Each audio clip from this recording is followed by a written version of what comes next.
Hello and welcome to मद्दे मुकाबिल। मैं हूं रबिया खान और मेरे साथ मौजूद है रऊफ क्लासरा। सबसे पहले नजर डालते हैं आज की कुछ अहम डेवलपमेंट्स पर।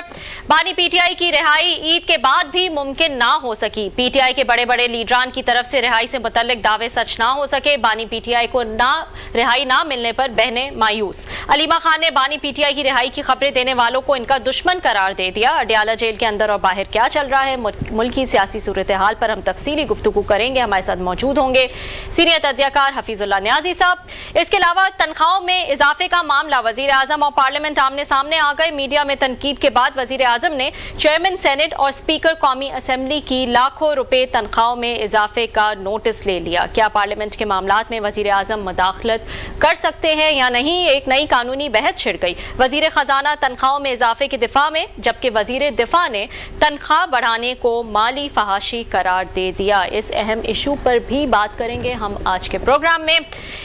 एक इंतहाई अफसोसनाक वाकया, हिंदुस्तान के शहर अहमदाबाद में इंडियन एयरलाइंस का मुसाफिर जहाज आबादी पर गिरकर तबाह। 242 मुसाफिर जाँ बहक। पाकिस्तान के वजीर आजम शहबाज शरीफ साहब, इसके अलावा वजीर दिफा ख्वाजा आसिफ, साबिक वजीर आजम नवाज शरीफ, साबिक वजीर खारजा बिलावल भुट्टो और आसिफा भुट्टो का हादसे पर इजहार अफसोस। ये वाकया क्यों पेश आया, इस हवाले से भी हम गुफ्तगू करेंगे। और मुल्क भर में दरख्तों के कत्लेआम के बाद सूरज सवा नेज़े पर आ गया। इस्लामाबाद समेत पाकिस्तान भर में गर्मी की शदीद लहर। वफाकी दारुल खिलाफा में दर्जा हरारत में रिकॉर्ड इजाफा। खूबसूरत और खुशगवार मौसम रखने वाले शहर में आग बरसने की खास वजह क्या है, इस हवाले से भी हम बात करेंगे। लेकिन सबसे पहले बात कर लेते हैं, जैसे कि मैंने कहा हमारे साथ मौजूद हैं सीनियर तज्जियाकार हफीजुल्लाह न्याजी साहब। इनसे कुछ गुफ्तगू करते हैं मुल्क की सियासी सूरत हाल पर। अस्सलाम वालेकुम न्याजी साहब, बहुत बहुत शुक्रिया ज्वाइन करने के लिए। वालेकुम सलाम जी, शुक्रिया आपका बहुत बहुत। जी न्याजी साहब, कहाँ गई वो सारी खबरें जो लोग कह रहे थे कि ईद के बाद, ईद के करीब जो है वो कुछ रिलीफ मिल जाएगा खान साहब को। अब तो ऐसा लग रहा है कि इंतहाई मायूसी जो है वो छा गई है और कहीं रिलीफ की तो दूर दूर तक खबरें जो हैं वो नजर नहीं आ रही। कहाँ गई वो सारी खबरें और क्यों थी ये खबरें? पहली बात तो यह जी कि सियासत के अंदर ये इस तरह की जो जितने फैसले सियासत से कनेक्टेड होते हैं और जो एक पॉलिटिकल जो पैरामीटर्स के अंदर आते हैं, वो जो है उनका कोई बदल जाना या उनका पूरा ना होना कोई अचंभे की बात नहीं है। मसलन आज एक लीडर उतरते हैं, बेनजीर भुट्टो साहब 10 अप्रैल को जब लाहौर पहुंचती हैं तो 90% पाकिस्तानी उनके साथ थे।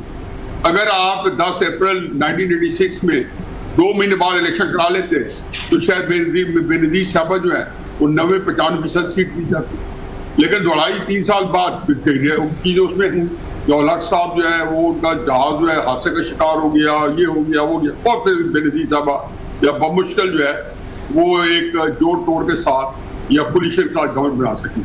तो कहना यह है कि जी आप आज जो वाकयात हो रहे हैं इसके ऊपर ये तो कह सकते हैं जी अब क्या होने वाला है। मतलब मैं ये आज हतमी कह सकता हूँ कि जी अगले चंद हफ्ते में इमरान खान साहब के ऊपर इंतहाई कड़े वाक़े होंगे और उसके अंदर जो कुछ वाकयात हो रहे हैं वो मेरा ख्याल है उसको तड़का लगा रहे हैं। वो जो ईद से 2, 3, 4, 5, 6, 7 दिन पहले जो कुछ जिस तरीके से यकदम पता चला कि जो कहाँ पे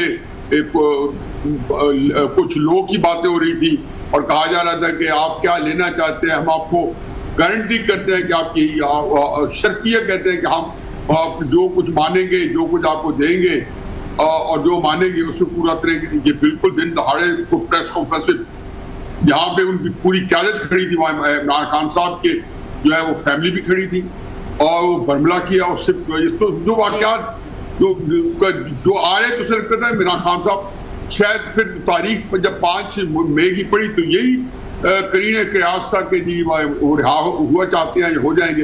लेकिन चंद दिन बाद उसी से पहले यकदम पता चला जी कि एक पैंतरा बदला कि अब ये पैंतरा क्यों बदला। इसके लिए फिर मैं ये गुमान कर सकता हूँ और या बदगुमानी का बोझ अपने सर पर उठा सकता हूँ कि मेरा ख्याल है कि जैसे आसिम मुनीर साहब का अमरीका का दौरा हुआ है ना, और ये इमरान खान साहब की कभी आपका प्रोग्राम हुआ है, इस पर तफसील से वाक़ात करेंगे कहाँ पे कैसे इमरान खान साहब जो है एकदम एक बेहतर डिसीजन लेते लेते जो है वो डीरेल हो जाते हैं, पटरी पे चढ़े चढ़े सिमत की तरफ जाते जाते वो रास्ता खो बैठते हैं। हुआ ये जैसे आया तो इमरान खान साहब या उनके लोग जो सोच रहे उनको हो ये तो इसलिए हमारे साथ मामला तय हो रहे थे कि ये अमेरिका जा रहे हैं। अच्छा, फिर उसके बाद जनाब जब इस बात के ऊपर बहस तमीज पार्टी में या कहीं कहीं अदून खाना या किसी कोर कमेटी में या किसी छोटी जगह पे हुई होगी तो कहा अच्छा ये में चुकमा दिया जा रहा है, ओहो बिल्कुल नहीं लेना और ऐलान जंग कर दो और बैरून मुल्क जितने लोग हैं उनकी तारें खड़का दो, उन्हें कह दो जी कि वो शुरू हो जाओ। वो बेचारे सीधे साधे। कभी ये भी होता है कि किसी आर्मी चीफ का दौरा को कंट्रोवर्शियल बनाए तो उन्होंने उस दौरे को मुतनाज़ा बनाने के लिए कहा जी हम 31 मई को एहतजाज करेंगे। ज़ाहिर है एहतजाज को तहरीक इंसाफ के पास नाकाम एहतजाजों का जितना तजर्बा है शायद ही किसी बात के पास हो, और हर दफ़ा उन्होंने बजाय सबक सीखने के बनज़र गैर उसकी जांच पड़ताल करने के कि जी हमने जो है इसमें कौन सी गलती हुई, क्यों हमारा कामयाब नहीं हुआ, या अगर वो कामयाब हुआ है तो वो कौन सी बातें थी उसको कामयाब हो गया ताकि वही अपना ले। अब आप ऐसा करें कि 22 मई 2025 को एहतजाज का ऐलान करें कि 25 मई को IMF के वफद से पाकिस्तान का हाई डेलीगेशन मिफ्ता इस्माइल साहब की क़यादत में, वज़ीर ख़ज़ाना की क़यादत में दुआ कतर में मिल रहे। इमरान खान साहब पेशावर से ऐलान कर दिया मैं 3 दिन बाद आ रहा हूँ। क्या हुआ उससे 30 लाख लेके बंदा आना था। तो ये 3 दिन के ना इस्तरारी प्रोग्राम होते हैं। 31 मई को एहतजाज नहीं हुआ, फिर क्या हुआ, हम 10 जून को अब एहतजाजी तहरीक शुरू करेंगे। उसके बाद मैं हमेशा कहता था कि देखिए खुदा के वास्ते जितना मर्जी कर ले, जो गर्म मौसम है उसको फायदा ना उठाने दे कि उसकी वजह से अगर मैं नहीं निकल पाता हूँ तो वो भी आपके खाते में चला जाए कि इमरान खान साहब जो है लोग नहीं निकाल पा रहे, जो कि वो अच्छे मौसम में नहीं निकाल पा रहे थे। कैसे आप गर्मी चिलचिलाती धूप के अंदर लोगों को निकाल पाएंगे। तो आप ये जो कर रहे हैं मेरा ख्याल है कि परसों जब चीफ का दौरा मुकम्मल हो जाएगा और ये कुछ नुकसान नहीं पहुंचाएंगे सिवाय 2-3 दर्जन बंदे अगर इकट्ठे कर लिए जिससे इनकी अपनी सुप्ती होनी है, अपनी बेइज्जती होनी है, तो ये वो एक चीज जो पाकिस्तान को एक बड़ी एक बैरून मुल्क इंतहाई तौकीर और इज्जत पहुंचा रही है कि आपके आर्मी चीफ को वो उस सेलेक्ट कैसे बुलाया गया कि दुनिया में से शायद ही किसी को बुलाया गया हो और उनका चारों तरफ जो है चर्चा हो रहा है। तो मेरा ख्याल है तहरीक साहब बड़ी किस्मत जमात है कि रिएक्शन के अंदर और अपनी तरफ से वो प्रेशर क्रिएट कर रही है। मेरा ख्याल है कि अब क्या क्षेत्र है, मतलब कौन अकल दे लोगों को। ठीक है, आपका कहने का मतलब है सही है, बैड डिसीजन मेकिंग जो है वो नजर आती है, लेकिन आपने कहा कि कड़ा वक्त जो है वो आएगा खान साहब पे 1-2 अगले जो कुछ हफ्ते हैं, लेकिन ये क्या वजह है, जैसे आपने कहा सियासत में कोई भी ये बड़ी बात नहीं है कि कोई जो है खबर आए और वो फिर बाउंस बैक हो जाए या वो ना हो पाए या वो पूरी ना हो पाए, लेकिन खबर कहीं से तो उठ रही होती है या फिर नजर आ रहा होता है कि हवाओं का रुख किस तरफ है। हम असेस कर सकते हैं कि खान साहब के लिए कोई रिलीफ या कोई ऐसी नरमी की बात तो नजर ही नहीं आ रही। फिर कौन लोग हैं जो ये खबर उड़ाते हैं और फिर चंद हफ्तों में ये खबर इस चीज में बदल जाती है कि नहीं खान साहब के ऊपर तो बहुत कड़ा वक्त जो है वो आने वाला है। फिर अलीमा खान साहिबा ठीक कहती हैं कि ये खान साहब के दुश्मन है जो ये खबरें उड़ा रहे होते हैं कि उनको रिलीफ मिलने वाला है। अच्छा, आप मुझे बताएं कि इसकी क्या तुक बनती है। पहली बात तो यह है कि खबरें जो है मीडिया में से किसने उड़ाई हैं।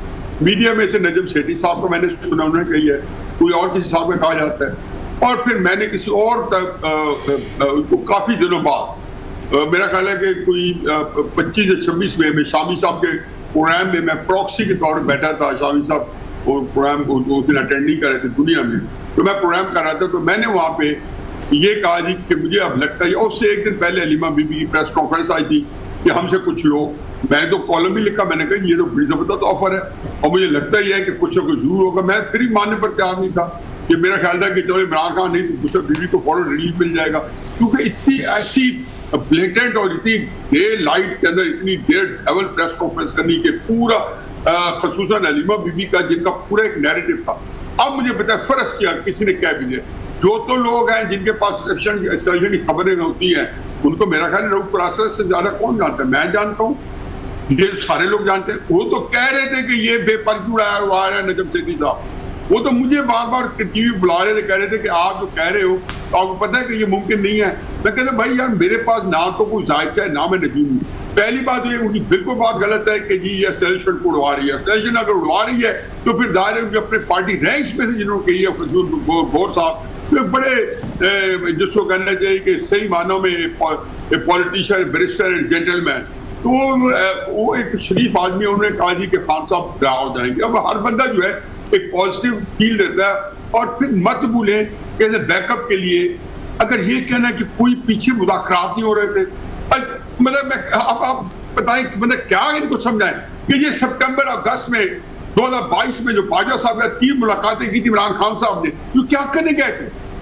फिर मुझे ताहयात जो मार्च 2022 में जब वज़ीर आज़म का आखिरी हफ्ता था या आखिरी 2 हफ्ते थे, तो जनरल नदीम अंजम ने 27 अक्टूबर को प्रेस कॉन्फ्रेंस में क्या बताया था कि मेरे सामने जनाब 23 या 25 मार्च को जाना बाजवा के साथ उनकी आखिरी मीटिंग हुई प्राइम मिनिस्टर हाउस में, तो ये कहा जी मैं आपको ताहयात इंडेफिनिट पीरियड का होगा ज़ाहिर है उन्होंने तो तर्जुमा ताहयात किया। मैं आपको संज्ञा देने जाता हूँ, तो कहने का मतलब ये है कि मोहम्मद जो होती है वो चल रही होती है। फिर तहरीक साहब इसमें 2-3 चीजें हैं हमेशा से मुलव्वस है आपकी 2-3 चीजें। न्याय साहब आपका ये बातें बिल्कुल ठीक हैं जो आप एनालिसिस दे रहे हैं। अब सारा मसला ये जो बड़ा सीरियस हुआ है इमरान खान साहब की रिहाई का, वो दो लोगों की वजह से हुआ है सर। बाकियों को कोई सीरियस नहीं लेता। वो आपको पता है यूट्यूबर हूँ, व्लॉगर्स हूँ, मेरे जैसे फलाने जैसे, वो अपने डॉलरों के लिए अपने क्लिक्स के लिए लगे रहते हैं, पॉपुलर जर्नलिज्म करते रहते हैं और खान साहब के हामियों को वही सुनाते रहते हैं जो वो सुनना चाहते हैं। उनके भी मज़े हैं, हामियों के मज़े हैं। लेकिन इस दफ़ा थोड़ी सी 2 चीज़ें मुख्तलिफ थी जिसकी वजह से ये इशू बना है। एक तो नजम सेठी साहब साफ ज़रा उनके बड़े अपने सोर्सेज हैं, बड़ी उनकी क्रेडिबिलिटी भी रही है, माजी में बड़ी बड़ी खबरें अपनी चिड़िया के ज़रिए देते रहे। सो जब उन्होंने ये बात की तो लोगों ने सीरियस लिया। अच्छा रही सही कसर जब आपने बात की कि जनाब के खान साहब भी रिहा हो सकते हैं इससे पहले, तो आपको भी अगेन बहुत सीरियस लिया जाता है। और आप क्योंकि इमरान खान साहब के क्रिटिक्स में से हैं, जब क्रिटिक कोई इस तरह की बात करेगा तो ये समझा जाता है कि इनकी बातों में, खबरों में ये बड़ी ये सच्चाई होगी। सो बाकियों को छोड़ दें।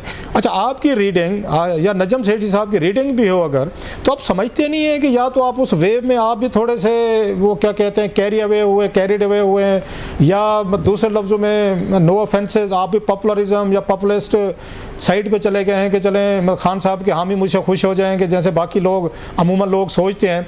आप जैसा बंदा सीरियस आदमी जो तमाम इन मसाइल को, इश्यूज़ को समझता है कि in the given situation Khan साहब के और इस्टेब्लिशमेंट के दरमियान 1% चांस भी नहीं है, उस वक्त ये बात कहना कि खान साहब इससे ये पहले रिहा हो रहे हैं, आपकी या नजम सेठी साहब की इवन रीडिंग रैशनल बुनियादों पर भी ये बात ये समझ में नहीं आ रही थी। इसी वजह से थोड़ा सा आपसे क्वेश्चन हो रहे हैं, तनकीद आ रही है आप पे। रऊफ देर पहली बात तो यह है कि नजम सेठी साहब जो है उनके प्रोग्राम में बाकायदगी से देखता हूँ और मैं सीखता हूँ जी। जाहिर है कि शामी साहब हो गए, नजम सेठी साहब हो गए, हमारे चंद आइकॉन है और मेरा ख्याल है पाकिस्तान में गनीमत है इनका दानिश, इनकी जो सीरत और इनकी जो एनालिसिस है। लेकिन मैंने जब नजम सेठी साहब ये प्रोग्राम सुना था तो हकीकत में खात्मा नहीं लाया। मेरा ख्याल था कि नजम सेठी साहब जो है वो बह गए किसी तरह, किसी सूरत में उनको खबर मिली है और ये खबर जो है इस तरह की खबरें आती रहती है, मेरे तक भी आती है। मुझे कई ऐसे बंदों की कॉल्स आती है जिनकी बातचीत चल रही थी, बल्कि मुझे उस चंद दिन बाद ही फिर एक बंदे की इसमें बात हुई जो कि मैं उसका नाम नहीं लेना चाहता, लेकिन जो 5-6 आदमी हैं जो खान साहब की पार्टी के हैं, जो एस्टेब्लिशमेंट के साथ और खान साहब के साथ राब्ते में है और गो बिटवीन है। और ये बड़ी तफसीलात है, लेकिन वो एक मानक के तौर पर हमारे डिस्कस करते रहते हैं, वो मुझसे मशवरा करते रहते हैं। अब मेरी बात जरा गौर से सुने। जब नजम सेठी साहब ने की तो उन बंदों ने एंडोर्स की मेरी बात कि जी ये हम किसी और पैराए में बात कर रहे थे जी कि अब तो हमारा मामला ये है कि कहाँ पे हम नंबर 2 या नंबर 3 से हमारी बात होती थी खान साहब के सिलसिले में, अब नंबर 4 और नंबर 5 और नंबर 6 से बात नहीं हो पाती। अब फौज की हायरार्की में नंबर 4, नंबर 5, नंबर 6 साहब का तयन करें, वो कहाँ जाके ठहरते हैं। तो मैं बड़ा शौक तो मैंने कहा यार आप इन लोगों से बात की जरूरत क्या, कहते हैं जी वो तो ऊपर से यही कहते हैं इनसे बात करो, वो भी बात नहीं करते, इसका मतलब है कि अवॉइड करें। तो मैं नजम साहब की बात जो है, सेठी साहब की बात जो मैं खाते में नहीं लाया था। मैंने तो बिल्कुल मेरिट पे जब अलीमा बीबी की प्रेस कॉन्फ्रेंस सुनी तो हो सकता है मेरे को गलत अंदाजा लगा हो। मेरे लिए वो मुझे थोड़ा बैकग्राउंड पता है, तहरीक साहब की सारी एक वर्किंग का पता है, मुझे इनके थिंकिंग प्रोसेस का पता है, मुझे पता है कि पोलिटिकल कैपेसिटी नहीं है किसी में भी, जिनमें है हो सकता है कि मुझे उनकी नीयत के ऊपर पूरा एतबार ना हो, जिनकी नीयत पे एतबार हो तो मैं उनको बखूबी जानते हैं। इमरान खान समेत जो मैं इमरान खान साहब की नीयत पे तो मुझे शक नहीं है, वो तो अपने साथ बदनीयत नहीं कर सकता, लेकिन मुझे पता है कि उसकी जो सियासी सोच है, समझ बूझ है, वो 0/0 है, बिल्कुल नाफालदा है सियासी। अच्छा अब जब वो मैंने सुना उससे पीछे मैंने इवेंट से जो आप ही को प्रोग्राम बताया तो मुझे कोई इस मामले फिर मुझे पता चला एकदम 5 सितंबर लगी है। तो आपकी बात सही है कि I also got carried away. लेकिन मैं ये नहीं समझता हूँ कि हो सकता है कि मैं ना हुआ हूँ, हो सकता है मैंने सी अंदाजा लगाया हूँ। अच्छा और सर, हो सकता है कि ये बताएं चले, आपने बड़ा ऑनरेबल बोल्ड एडमिशन किया, बड़े कम लोग होते हैं कि जो अपनी इस बात को ऑन कैमरा। कैसे उसमें एक और बात भी है, जी जी, हो सकता है कि जी कई दफा आप देखते नहीं है हमारे बच्चों के रिश्ते पक्के हो जाते हैं, मंगनी हो जाती है, दुआ खैर हो जाती है, टूट जाते हैं। बहरहाल वो आपकी अपनी एक बोर्ड, आपने वो ग्रेस दिखे, मानिए बात। सर आगे थोड़ा सा चलते हैं। अलीमा खान साहबा का जो मेरी रीडिंग है, जब उन्होंने ये कहा कि जनाब जो लोग खान साहब की रिहाई की तरीके दे रहे हैं वो खान साहब के दुश्मन है, तो मेन तो दो आप ही थे, सेठी साहब, और आप ही दे रहे थे, बाकी तो कोई नहीं इतना सीरियस लेता। नहीं, आप समझते हैं कि अलीमा खान साहबा का ये comment was directed eight you, आप पे ये उन्होंने डायरेक्ट आपको किया? और भी कहा ना कि उनसे पैसे दे के करवा लिए जाते हैं, तो आपको पता है कि सेठी साहब को मैं तो पैसे पकड़ लेता हूँ, लेकिन आप पैसे देने वाले में से हैं सर। मुझे पता है बहुत सारी चीजों का, मुझे कहने दें, एक मिनट रुकें सर, एक मिनट रुकें जरा, मुझे कहने दें। मुझे पता है कि आप कितने सारे, आप हो गए, मुश्ताक भाई हो गए, खालिद भाई हो गए, तारिक भाई, लंबी डिटेल्स है, आप उनमें शामिल हैं। आप लोगों ने कितना क़ुव्वत के लिए बाकी यहाँ पे ये जो सोशल वेलफेयर के काम है, आप जैसे लोग तो बहुत सारे लाखों में इमदाद देते हैं, मुझे पूरा पता है। So let me say that, आपका ये कहना कि मैं तो पकड़ लेता हूँ, आपका हाथ देने वाला हाथ है। बहरहाल एनीवे वो लोग तो एक दूसरे को करते रहते हैं। जी, सेठी साहब के बारे में ये नहीं कहा जा सकता है कि मैंने इनको, अगर मुझसे ये पूछते तो मैंने कहते हैं कि अगर आपने इस एंगल से सोचना है तो आप ये देखें कि कुछ जर्नलिस्ट हैं जिनके एस्टैब्लिशमेंट के साथ ऐसे कॉन्फ्लिक्ट है कि उनको अंदर की बातें पता होती है। आप उनके व्हील ऑफ देख लेते हैं, अगर एस्टैब्लिशमेंट ने कोई बात कहलवानी होती या अपने नूरे बसीरत एस्टैब्लिशमेंट ने अपना आम करना होता है या उन्होंने कहना होता है कि हम रिहा कर रहे हैं या रिहा हो जाएंगे, उनका ख्याल है कि ये रिहाई इसलिए की गई और बैक ऑफ माइंड कहा नहीं है। मैं बता रहा हूँ, मेरा दिमाग है और फिर मैं गलत हुआ कि ये कल की press conference field marshal Asim Munir के अमेरिका दौरे पे सेंटर्ड थी, सारी उसके अंदर सवाल, उसके अंदर बैरूनी मुल्क का एहतजाज, सारा। अब आप बड़ा मुश्किल है, हम नवाज शरीफ, शहबाज शरीफ, जरदारी, बिलावल, इमरान खान साहब को तो बेनुक्कत सुना सकते, गाली दे सकते हैं, लेकिन हमारे जो लोग हैं इतनी बददियानत है कि ये जब इमरान खान साहब तनकीद करेंगे तो नवाज शरीफ, शहबाज शरीफ साहब पे खाम पड़ जाएंगे, कई हमारे जर्नलिस्ट पड़ जाएंगे, वो जुर्रत नहीं कि बताएंगे भाई हमारी सारी जो तकलीफ है जो उनके नजदीक उसके जिम्मेदार में हमारी पाकिस्तान की अफवाज है या रियासत पाकिस्तान है, वटेवर। अब उसमें यह है कि उनके ज़हन में ये होगा कि अमेरिका का जो दौरा है ये उसके लिए सारा प्ले किया जा रहा है और ये स्कीम निकाली जा रही है। और ये स्कीम क्या निकाली है, आप लोगों स्कीम निकाली थी, थोड़ा सा आगे चलते हैं, ना करते इसको थोड़ा सा आगे चलते हैं सर, कुछ लो और कुछ दो, एक आगे चलते हैं सर, कुछ दो कह दिया और गौहर साहब का स्टेटमेंट भी उसी प्रेस कॉन्फ्रेंस डिस्कशन में आ गया। और जिसमें अब कल भी देखें अली अमीन गंडापुर कल कह रहे हम इस्लामाबाद आएंगे, खून देंगे, और मैं यही पूछना चाह रहा था सर कि गंडापुर साहब को कैसे देखते हैं? मैं जो बात करता हूँ ना प्रोग्राम में, वो कभी डिस्कशन में नहीं आती, इसलिए आप अभी कर लें, ये डिस्कशन में कहीं नहीं आएगी। उसके अंदर जो चीज थी ना जो नोट करने वाली थी, उनके मुंह से बात निकलती थी तो अलीमा बीबी उसमें दखल देने की कोशिश करती थी। फिर आखिर उन्होंने उसको टेक ओवर करके कहा, कैटेगोरिकली कहा कि हम इस्लामाबाद नहीं आ रहे। अब ये देखें कि ये वो आपस में क्लैश ऑफ नैरेटिव था या कॉन्ट्रडिक्शन ऑफ नैरेटिव थी जो आपको कल भी नजर आई कि वो कह रहे हैं कि हम इस्लामाबाद चढ़ेंगे और गोली लेके आएंगे, जो हमें गोली मारेगा मुझको गोली मारेंगे। ये अली अमीन गंडापुर साहब जो है उनको खतरनाक रास्ते में लेके जाना चाहते थे, लेकिन इमरान खान के यहाँ या अलीमा बीबी के यहाँ एक सैनिटी जो है वो तकरीबन प्रिवेल कर चुकी थी, वो रूबा अमल थी, एक अकल और फैम, जो उन्होंने ये कहा कि नहीं इस्लामाबाद नहीं आ रहा। ये क्या वजह है सर के, ये क्या वजह है सर के हर दफा ये गंडापुर साहब जो है ना तलवार से, लाठी से, घोड़ों से या बंदूकों से, तोपों से, F-16 से, इससे ज्यादा मॉर्टर गन से, इससे काम पे तो बात ही नहीं करते सर। बीइंग चीफ मिनिस्टर क्या वजह है इसकी? मतलब पॉलिटिकल वो रैली लेकर आए, फेयर इनफ, इसकी क्या वजह है सर? लेकिन ये पहले तो मुझे इसकी वजह बताएं कि इमरान खान साहब ने जिनके हाथ में तहरीक इंसाफ हवाले की हुई है, क्या उसमें अलीमा खान का नाम है? अलीमा खान इतना सा नहीं मिली 2 महीने खान साहब को, कल भी नहीं मिलने दिया। कोई एक बयान आया वगैरह, अंदर कितना एहतजाज आता है कि बुशा बीबी को मुझे 2-3 हफ्ते से नहीं मिलाया गया, गुलाम को नहीं मिलाया गया, स्टेट में आते नहीं है। ये नहीं है कि खान साहब के लिए कोई नजदीक की अहमियत नहीं है, लेकिन क्राइसिस ये कि कुछ इवेंट्स होते हैं कि जिसमें खान साहब समझते हैं कि ये खराब नहीं हो रहा। बल्कि अली अमीन गंडापुर को मैंने तो चीफ मिनिस्टर नहीं बनाया, आपने तो नहीं बनाया, फील्ड मार्शल आसिम मुनीर ने तो नहीं बनाया, इमरान खान ने बनाया। और इसका मतलब है कि इमरान खान होगा, जो अंग्रेजी में कहते हैं ही मीन्स बिजनेस। देखो साहब, ये वो चीजें हैं कि आप मुझे कम से कम मुझे नहीं कह सकते कि मेरी अकल को आप जो है last question sir, last question आखिरी सवाल, लास्ट क्वेश्चन, आप अपने आप को इमरान खान साहब का दुश्मन समझते हैं जैसे बकौल अलीमा साहब का या अलीमा साहबा कह रहे हैं? Do you consider yourself his enemy? नहीं, मैं स्ट्रॉन्ग क्रिटिक हूँ, लेकिन मैंने लोगों को एरिया रखे हुए, आपको कितने वो पता है, आपके इमरान खान के कई सवाल होते हैं, मैं उनका जवाब और नहीं देता हूँ, लेकिन मैं उनको बड़ा स्ट्रॉन्ग क्रिटिक हूँ। लेकिन मैं तबसरा करता हूँ, वो मेरी अपनी जानदारी है और अपनी अक्ल है। वो मैं तो किसी बंदे से बात नहीं पूछता हूँ कि मुझे किसी बंदे से जाके मैं ये जो आपके मीडिया की जॉब नहीं लेने जाता हूँ। कल को मैं किसी को कहूँ कि यार मुझे मेरे साथ कॉन्टैक्ट करो और फिर मैं कहूँ कि मैं ये बात नहीं कर सकता हूँ। मैं किसी के पास जाता नहीं हूँ, ना हुकूमतों के पास, ना किसी एस्टेब्लिशमेंट के साथ। ये आपका प्रोग्राम नेशनल हो रहा है, वो कह दे कि हमारे दूसरा नया दिया था, इसलिए कि मैं उनको सपोर्ट भी कर रहा हूँ, तो कोई पता नहीं कि मुझे उनकी मुखालफत करनी पड़े। तो मेरा तो इस मामले में बड़ा ऑनेस्ट ओपिनियन होती है। इमरान खान साहब का जो मेरिट है मैं खुल के बयान करता हूँ। अगर अलीमा बीबी को इतना ख्याल था तो वो स्टेटमेंट ना देती, कुछ लो और कुछ दो। हम आपको लफ्ज सुने, हम आपको गारंटी करते हैं कि जो हम आपके साथ एग्री करेंगे उसको पूरा करेंगे। तो मैं इसको कैसे डिसाइफर करूं?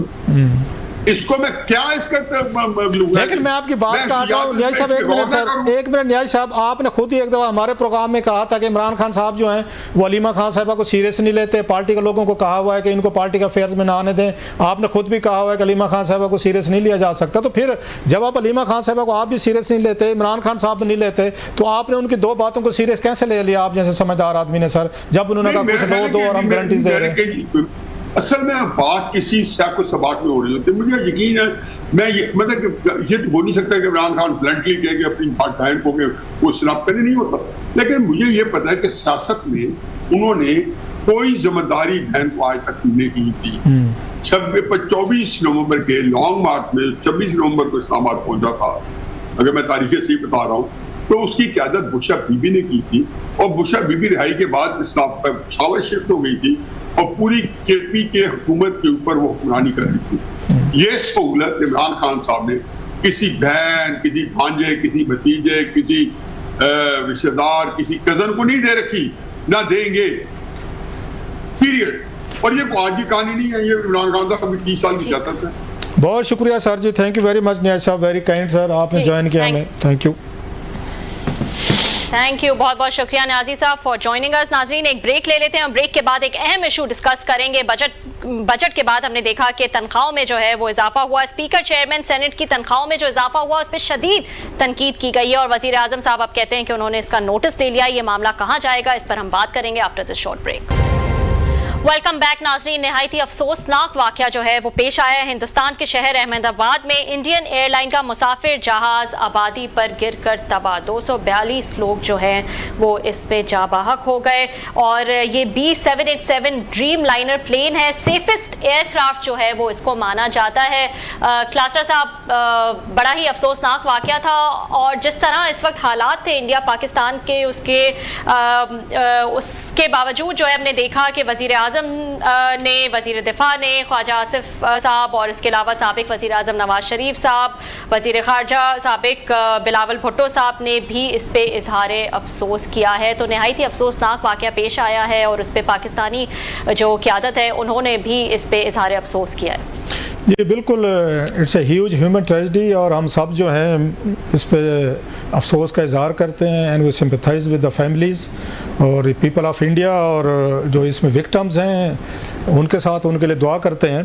तो ये इस तरह की ट्रेजेडीज़ जो हैं वो डेफिनेटली तौर पर पूरी दुनिया को आगे इम्पैक्ट करते हैं, ये सिर्फ किसी एक मुल्क या नेशनलिटी या खित्ते के लोगों के लिए नहीं होता। सो इस तरह के जब आपके एयर क्रैश होते हैं तो आप देख लें क्योंकि डिफरेंट इसमें दुनिया के ममालिक के शहरी शामिल होते हैं और फिर एक बड़ी तादाद जो है इंडिया के नेशनल की मेरा ख्याल 169 के करीब वो थे इसमें, फिर इसमें ब्रिटिशर्स थे, फिर डच थे, फिर एक स्टूडेंट्स का मेडिकल स्टूडेंट्स का जो इंटर्नी थे वहाँ पे या सीख रहे थे, पढ़ रहे थे, उनके हॉस्टल पे गिरे 18-20 के करीब, वहाँ पे उनकी अमवात हुई। So it's a massive human tragedy, इसमें कोई शक नहीं है and we sympathize and offer our again condolences with the families and the victims. एक साइड पे तो ये है, दूसरी साइड पे ये है कि आज जो पाकिस्तान की साइड से इसमें ट्वीट्स किए गए हैं वो ज़रा एक एक करके देखने की ज़रूरत है। और उससे पहले कि मैं ये बात मतलब जो मैंने नोट किया है कि जो पाकिस्तान के लोगों ने उन्होंने सिंपथाइज़ किया है ट्विटर पे, सोशल मीडिया पे, फेसबुक पे या जो भी फोरम थे, उन्होंने बड़े स्पॉन्टेनियस उन्होंने उनका सिंपथी दिखाई है कि एक होता है कि अभी अभी दोनों ममालिक जो हैं जंग से निकले हैं, अभी भी जंग के बादल जो हैं still they are hovering around, तो इसके बावजूद उन्होंने उनको सिंपथाइज़ किया, which is a good thing कि ह्यूमन जब ट्रेजिडीज़ होती हैं, ह्यूमन लॉसेस होते हैं, तो फिर आपको वो नहीं देखना पड़ता कि आपका वो दुश्मन है, मुखालिफ मुल्क है या अभी आपने जंग लड़ी है, then you have to act like मतलब ह्यूमनिस्ट के तौर पर। इसलिए मैं कहता हूँ कि नवाज शरीफ साहब का ट्वीट जो था, अगर मुझसे पूछें, वो ज़्यादा रेलिवेंट भी था और ज़्यादा उन्होंने उसके साथ डेप्थ के साथ और उन्होंने अपनी कंडोलेंसेस किए हैं। ऐसे बिलावल भुट्टो साहब को मैं कहूँगा he was the first one. Bilawal Bhutto जो है उन्होंने फौरी तौर पर इसको ट्वीट किया और बगैर किसी का फिट किया कि हुकूमत पाकिस्तान क्या करेगी, नहीं करेगी या कौन से लफ्ज़ों का इंतखाब किया जाएगा। डेफिनेटली इस पर बहुत सारा मेरा ख्याल है पाकिस्तान में भी जब हुकूमती साइड पर आएँगे वज़ीर आज़म या वज़ीर दिफा या वज़ीर हमारे खारजा जो है, उन्होंने बैठ के शायद इस पर कुछ सोचा होगा कि कौन से लफ्ज़ हमने इसमें शामिल करने हैं अपनी कंडोलेंसेस में, या हमने किसी को टैग करना है, या प्राइम मिनिस्टर ऑफ इंडिया जो है नरेंद्र मोदी साहब, उनका हमने नाम लिखना है, उनको कंडोलेंसेस करनी है, या उसके पीपल ऑफ इंडिया जो हैं उनके साथ कंडोलेंसेस करनी। जो मैंने अब तक देखा है इसमें बिलावल भुट्टो साहब has been very clear, I must say, कि उन्होंने पहले ट्वीट किया और जो उन्होंने पीपल ऑफ इंडिया जो है उनके साथ कंडोल किया और बड़ा डीपली और एक अपने उन्होंने एहसासात का उन्होंने इजहार किया। और फिर मैं समझता हूँ इन तमाम ट्वीट्स में से जो मुझे लगा है जो मोस्ट रेलिवेंट और मोस्ट अप्रोप्रिएट था वो नवाज शरीफ साहब का था। नवाज शरीफ साहब ने जो लिखा है मेरा ख्याल कन्वेज जो इन हालात में होना चाहिए था उन्होंने वही लिखा है। मसलन उन्होंने इसमें जो कहा है कि अपनी कंडोलेंसेज जो हैं उन्होंने फैमिलीज़ जो हैं जो क्रैश की फैमिलीज़ हैं उनके साथ की हैं जो अहमदाबाद में हुआ है, और प्लस जो उन्होंने एक और बात की है कि इस तरह की ट्रेजिडीज़ जो हैं ये बियॉन्ड बॉर्डर्स जाती हैं, ये ह्यूमैनिटी फिर it comes first rather than your bordering issues और वट एवर। और प्लस जो मेन उनका लाइन है इसमें वो ये कहते हैं my deepest sympathies to prime minister Modi and the people of India. मतलब no that's very deep and that's very relevant, लेकिन ये चीज़ हमें प्राइम मिनिस्टर शहबाज शरीफ साहब के ट्वीट में नहीं मिलती। उन्होंने वहाँ पे ये कंडोलेंसेस तो ज़रूर की हैं कि saddened by the loss of human lives, air crash जो कुछ हुआ, कंडोलेंसेस भी उन्होंने किए over the loss of precious lives in the tragic incident, और उन्होंने कहा our sympathies are with the families of the victims in this hour of grief. अब इसमें कोई उन्होंने मतलब इंडिया के लोगों के साथ सिंपैथाइज नहीं किया, उन्होंने कोई प्राइम मिनिस्टर मोदी साहब के साथ सिंपैथाइज नहीं किया, उन्होंने अपने आप को सिर्फ कन्फाइंड रखा है to the victims and their families, ये उनकी तरफ से था। अच्छा, इसी तरीके से डार साहब जो हैं वो भी मैंने उनका देख रहा था, डार साहब ने यही कहा, सॉरी पहले वाला जो मैंने पढ़ा है वो डार साहब का था। अब शहबाज शरीफ साहब जो हैं वो भी यही कुछ कह रहे हैं कि saddened by the tragic crash of Air India flight अगर नियर अहमदाबाद, तो we extend our condolences to the families of the victim. उन्होंने भी कंडोलेंसेस किए families of the victims and prayers वगैरह बला बला, लेकिन उन्होंने भी यहाँ पे पीपल ऑफ इंडिया के साथ कंडोलेंसेस नहीं की शहबाज शरीफ साहब ने, ना उन्होंने प्राइम मिनिस्टर मोदी साहब के साथ किए, विच आई थिंक दोनों को, इसहाक डार साहब को और शहबाज शरीफ साहब को ये कंडोलेंसेस करनी चाहिए थी कि इस वक्त जब आपकी एक ह्यूमन ट्रेजिडी हो, आपका कोई मतलब तकरीबन बताया जा रहा है कि 270 के करीब पीपल हैव लॉस्ट लाइव्स, तो इसमें कोई हमारी कोई इससे सॉवरेनिटी कंप्रोमाइज़ नहीं हो रही, हमारा स्टांस कोई कंप्रोमाइज़ नहीं हो रहा, हमारी हॉस्टिलिटीज़ कंप्रोमाइज़ नहीं हो रही, वो तो रहेंगी, अभी भी हैं, पहले भी थी, और फिर भी मुझे नहीं लगता हमारी ज़िंदगी में चीज़ें ख़त्म होंगी। इस मौके पे कम अज़ कम ये मौका है या था कि थोड़ा सा जो हमारी हॉस्टिलिटी के लेवल हैं इस खित्ते पे इनको मज़ीद ईज़ किया जा सकता था। अगर दोनों साइड्स मतलब फायर बंदी के लिए मुज़ाकरात कर सकती हैं, बातचीत कर सकती हैं दोनों, मतलब हमारे ममालिक, या भी वो अभी कह रहे हैं जी हमने जाना है, टॉक्स करनी है आपस में, अब मुज़ाकरात थर्ड कंट्रीज़ में शुरू होने हैं, तो इतनी मेरा ख्याल है कर लेनी चाहिए थी। इससे बड़ी एक गुडविल बननी थी, ये प्राइम मिनिस्टर को भी करनी चाहिए थी, और मैं समझता हूँ इसहाक डार साहब को भी करनी चाहिए थी। और इसके बाद उन्होंने किया, मिनिस्ट्री ऑफ फॉरेन अफेयर्स ने अपनी तरफ से तो ऐसा सच अभी नहीं किया, उन्होंने इसहाक डार साहब को जो ट्वीट किया उसको उन्होंने वो किया है, उन्होंने रीट्वीट किया है, ख्वाजा साद रफीक साहब का ट्वीट है, बैरिस्टर गौहर साहब का ट्वीट है, उन्होंने भी किया है कंडोलेंसेस के। सो ओवरऑल तो पाकिस्तान में सब ने की हैं, जैसे मैं कह रहा हूँ पाकिस्तानी अवाम ने बड़ा एक भरपूर तरीके से उन सिंपथाइज किया with the people of India and the victims, लेकिन ऑफिशियल जो पॉलिसी थी वो मैंने आपको सुनाई है। जी जी जी, इसी पॉइंट पे एक ब्रेक ले लेते हैं। नहायत ही नो डाउट एक अफसोसनाक वाकया था। इसमें 230 पैसेंजर्स थे, 12 जो है वो क्रू मेंबर्स थे, 242 टोटल जो है वो नंबर था मुसाफिरों का जो कि इस प्लेन में मौजूद थे। इसकी वजह जो है वो जानने की कोशिश की जा रही है कि क्या ये प्लेन में कोई मसला था या फिर पायलट एरर था, आखिर इसके पीछे वजह क्या थी। यहीं इसी पॉइंट पे एक ब्रेक ले लेते हैं। ब्रेक के बाद एक और हम स्टोरी डिस्कस करेंगे। वेलकम बैक नाजरीन। हम देख रहे हैं कि बजट के बाद स्पीकर और चेयरमैन सेनेट की जो तनख्वाहों में इजाफा किया गया है उस पर शदीद तनकीद जो है वो की जा रही है। वजीर आजम शहबाज शरीफ साहब कहते हैं कि उन्होंने रिपोर्ट जो है वो तलब कर ली है और रिपोर्ट की रोशनी में तनख्वाहों में इजाफे पर वो फैसला करेंगे। आपको बताते चले कि नोटिफिकेशन के मुताबिक सेनेट चेयरमैन और स्पीकर कौमी असम्बली की तनख्वाह 2,05,000 रुपए से बढ़ाकर 13 लाख रुपए कर दी गई है। हमने पिछले दिनों देखा कि वजीर खजाना औरंगजेब साहब जो है इसके दिफा में बोल पड़े। उन्होंने कहा कि 9 साल से क्योंकि ये तनख्वाह नहीं बढ़ी है तो इसलिए ये इस वक्त इजाफा किया गया है। उनका ख्याल था कि 2000 उनका कहना है कि 2000 जनवरी 2016 के बाद से इन तनख्वाहों में जो है स्पीकर और चेयरमैन की तनख्वाहों में इजाफा जो है वो नहीं किया गया। ये 500% जो है वो इजाफा बनता है। उनका ये भी कहना था कि अगर आप हर साल जो है वो 6% भी इसको बढ़ाएं तो एकदम से जो है वो ये धचका ना लगता, जबकि अगर आप इसको कैलकुलेट भी करें 6% 9 साल पे तो भी ये जाके कुछ 5 लाख के करीब करीब जो है वो बनती है। तो वो 9 साल की जो वो बात कर रहे हैं, आई डोंट नो कि वो बात कहाँ से की जा रही है। कहने को ये बजट जो है वो आवाम के लिए और गरीबों के लिए जो है वो लाया जाता है, लेकिन इसमें आवाम के लिए और गरीबों के लिए सिर्फ टैक्सेस ही टैक्सेस की भरमार है। जो अच्छी खबर और खुशखबरी की खबर है वो तो स्पीकर और चेयरमैन सेनेट के लिए जिनकी तनख्वाहों में 500% इजाफा कर दिया गया है। इसके अलावा ऑन टॉप ऑफ इट 50% जो है वो अलाउंस भी जो है वो इनको दिया जाएगा इनकी तनख्वाहों पे। अब लेट्स सी वजीर आजम इसमें कोई मुदाखलत कर सकते हैं या नहीं, उनके पास ये राइट है या नहीं कि वो इनकी तनख्वाहों को रिव्यू करें या इस पर कोई फैसला दे सकें। आज के लिए इतना ही, पीर को आपसे फिर मुलाकात होगी।